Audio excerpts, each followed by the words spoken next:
Hello and welcome to my non-spoiler review of The Incredibles 2, where about 2/3 of the way through this movie I found myself overcome with a sense of dread because I realized that the movie before me would have to end and that time was running out. Oh, why did it have to end? I was literally so sad. It actually hurt my enjoyment of the film knowing that that was coming. But you know what? If Disney can give us 3 Marvel chapters a year, 3 of them, why can't they give us 1 Incredibles chapter a year? Okay, maybe every other year, right? But just not every 14, God damn it. God damn it, Brad Bird. Although, he certainly made up for it. As I tweeted just after my press screening, The Incredibles 2 does the incredible and actually manages to live up to its massive expectations. Has a movie ever had such expectations? I don't believe so. And the fact that it's able to meet them is probably one of the most impressive things I've ever seen in any medium. I love this movie so much. Now, it's weird that I love it so much because there aren't a lot of surprises in the movie. We actually guessed most of it. Hooray for us! And maybe not so hooray for the ad campaign, which kind of gave the surprises away. But how can you still enjoy it if you kind of know everything that's going to happen? Well, it's the utter joy from how the story is told, right? They always say that, you know, sometimes the destination isn't as important as the journey, right? Although I don't think this movie has a complete destination, which we'll discuss. I think it's more of a middle chapter film. Yay! Which means more, hopefully. But anyway, so it's how the story is told, getting to spend more time with characters we've sorely missed. It turns out you can go home again. It felt really like it took me right back to where the first movie left off, emotionally, just in every way. It was surreal, but like in a welcome way. You were like, haha. But then also you get to meet some fascinating new characters. Who doesn't love that, right? One in particular. And then also we lay our eyes on some breathtaking animation. And that's what I want to start with because the quality of the animation was the biggest surprise. Now some of you might be like, Grace, it's Pixar. Of course it's well done. Well, Pixar has outdone themselves. While I was watching the movie, so the first thought I had when I was watching the movie, I always feel that because, you know, especially with today's VFX, advancement of VFX, you decide, you know, animated movies are the ones that you still can't do in live action, even with today's visual effects. Like when you think of the Disney Renaissance, I don't know if that, you know, that's why they're doing so many live action versions of that. Like you couldn't do a beast, you couldn't do a genie, you couldn't do a mermaid, you couldn't do a whole bunch of talking animals in Africa, right? So that's why you needed to have animation. But that, you know, that's going away. So when I watched The Incredibles 2, I was like, does this still need to be animated? I mean, we have a lot of superhero live action movies and they're quite popular, right? And you can also certainly do 60s styling in live action as well, which of course The Incredibles is known for. But the answer to that question is Elastigirl and Jack, who have the bulk of the action here. That's right, a mom and her baby, which is pretty cool in and of itself. But not together. They don't have any action scenes really together. But the impressively inventive use of Helen's elastic powers, like, wow, you've been slacking, Reed Richards. I mean, I just can't believe what Brad Bird and his team came up with here. But then also the eye-popping variation of Jack's powers. Well, all those things, both those things can really only be done with animation, or else the movie would have like an insane budget. And I also think that firing a real-life baby like a gun might come off as a tad irresponsible. But here, it's a delight. In many ways, though, speaking of Jack, he did seem like a real-life baby. So adorable and delivering all the requisite oohs and ahs. But also, here's a surprise, the most laughs. He's a main character in the movie. He has more screen time than Dash. It's hard to balance 3 kids. One always kind of falls through the cracks sometimes, I think. And here, unfortunately, it's Dash. Although he really got to shine in the first film. And it's so great to see Jack step up to the plate. Love Jack. All right, so then there's, you know, the quality of the animation. So we just talked about the justification of the animation. Now let's talk about the quality of it. And there's one character in particular that blew my mind. And that's Evelyn Deavor, voiced by Catherine Keener. The realism of this character's movements, the nuance, the subtleties, the things that she did that real people do all the time. A lot of times Catherine Keener does them, right? But you don't see animated characters acting this way, even sitting this way. It's crazy. It's unlike anything I've ever seen before in animation, in fact. And for the first time, I felt like an animated character was acting. It was so cool.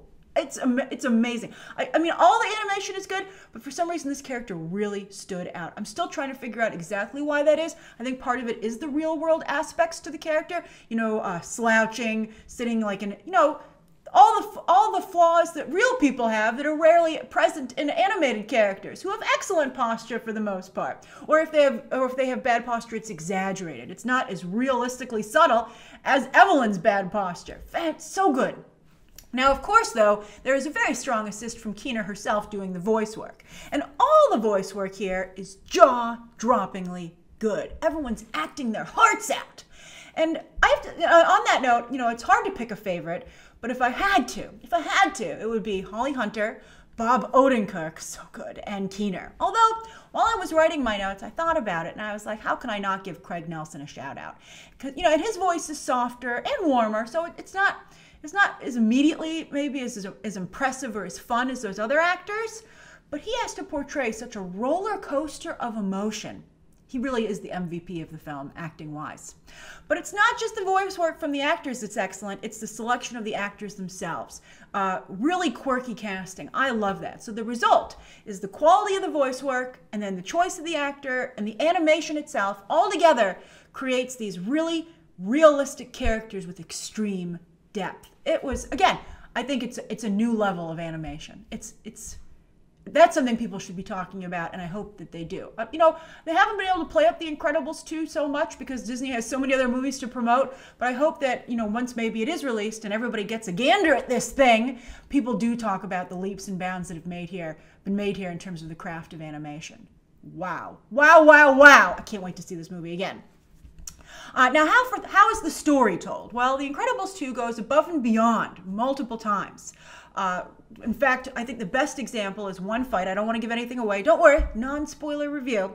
But there is one fight between Elastigirl and the Screenslaver that is so visually inventive that it actually almost took me out of the movie because I just couldn't believe how good it was and the visual choices that were made. I was like, wow. I'm saying that's the subtitle of this review. Wow. Wait till you see the castle at the opening of the movie. Oh, I don't want to give anything away. You know, the Disney castle. You know, they always redo it for each Disney movie these days. They outdid themselves. It was so good. Also, speaking of Disney style, I thought that it was really a nice touch. The opening of a new monorail, one of Helen's first solo missions, was very reminiscent of the famous Disneyland ceremony. That was not only impressive, but very sweet. And then, of course, as I said, it's so good to see old friends again. I'm delighted to tell you that Frozone has far more screen time here, in and out of costume, but we still don't get to see his wife. I know some of you might be like, what? You said no spoilers. But she's not there. You've heard her one line already. I don't want you to be disappointed. I was a tad disappointed. Incredibles 3, let's get Mrs. Frozone out here already. Although I don't like the design that they floated out for her, so maybe she was cut, and if that was the case, I think they dodged a bullet there. I don't think that's a good choice, which we will discuss if it ever does become the actual choice. But anyway, side note, this time Pixar does work much harder to create a more diverse world that these characters inhabit. But they're still not all the way there yet, as the diversity is mostly achieved with extras. You're like, that's nice, but it's all secondary characters with few lines, although the exchange between Frozone and someone at DevTech was pretty awesome. For instance, Voyd. Voyd did not need to be a white female character in a movie that's already very heavy on white characters. You know, the Deavors are white, the Incredibles are white, and then also a movie that I have to say is a tad heavy on the feminism. A little bit too much of a dollop of feminism. And I feel bad having to say anything at all not perfect about the movie, but it's a little glitch. You know, and because I think, like, for instance, Evelyn, again, not giving too much away, Evelyn is a huge feminist, and not in a good way. So while these things are unfortunate, a little bit of a lack of diversity that's not necessary.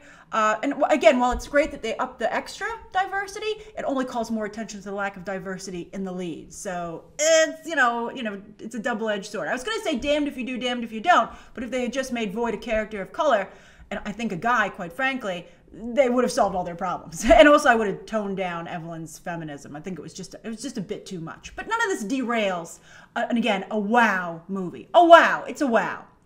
What also helps, to kind of dilute that not so great stuff is the very real depiction of a modern family, not just dealing with superhero issues, hilarious, but also issues that all families face. And also, this in particular dialed down the feminism. I thought it was great that Mr. Incredible does have a hard time with his wife being the breadwinner. It's a perfectly natural and relatable reaction, and they handled it very well here. And then it was great to see him realize the importance of being a hero at home as well. That was like, oh, the feels, and they did it in a really organic way. And as the feminism was really like hitting you over the head, but this stuff was delightfully subtle with Mr. Incredible. It was really, really, I was like, oh, I see what you did there, and it was beautiful. And then as for Violet's boy trouble, the way Brad Bird was able to take that little zinger at the end when she gets asked on a date and just turn it into this whole subplot in this movie is amazing. It's so good. And now her boy trouble has a definite and hilarious superhero spin, but it also mirrors the problems that a lot of us have with dating, so it makes the situation even more hilarious and very, very relatable. That was excellent stuff. Now, speaking of family, the villain's motivations also draw from that sector and introduce a surprisingly dark yet very welcome undercurrent to the whole movie. I actually think they could have gone a bit darker, but again, this feels very much like a middle movie, so maybe they're ramping up to like a really dark third film. Now, I'm sure about this time, or maybe even before this, some of you are like, that's all great, Grace, but what about Edna Mode? What about Edna Mode? Well, darling, of course she's fabulous, but I said I didn't want to give too much away because we've already guessed most of the movie. But she has two scenes, and they're just as good as you would expect them to be. I still get a kick out of the fact that Brad Bird does her voice. So good! The man has so many talents, unfortunately, just not in live action movies. But he's back where he belongs, in animation. I'd be like, oh, Bob, Brad, will you just sit here for a minute, Brad? And then I would just chain him to the desk and be like, just keep making Incredibles movies forever. What will feed you? I mean, how bad is it to be trapped inside the Disney animation building? Not too bad at all. Now, I will, again, as I've been saying throughout this review, and hoping so hard, this feels very much like a middle chapter. There is not a definitive ending. It feels like a transition to the next phase for Supers and also for the Incredible family. So I really do hope this means they'll make a third film, and sooner rather than later. Again, the siren call of live action is no longer can be heard by Brad Bird. So I hope he is indeed here to stay. And start getting more out of this brand, Disney, because that clearly motivates you. They're building an Incredicoaster at Disney's California Adventure. More of that, more rides, more merch, more like a stage show. They have like an Incredibles dance party, I think, sometimes. But more. People are, I think, especially after this movie, people are going to want to make purchases and have experiences. And you're Disney. That's what you specialize in providing. Not just for now, these days, Marvel, Star Wars, and Disney princesses. Oh, I love this movie so much. I plan to see it several times in theaters and purchase it to help contribute to the bottom line that, as we know, again, motivates Disney. So that's my review of The Incredibles 2. I am totally fanning out over this movie hardcore, as you can see, and I'll be having coverage about it all week, and The Incredibles and Pixar. Now, I'm excited to hear your thoughts about the movie down below. I know they've started to have some fan advanced screenings, so don't put any spoilers down there, because again, there's so little left to spoil. Save those comments for the spoiler review. And of course, as always, you can check out some more videos right now.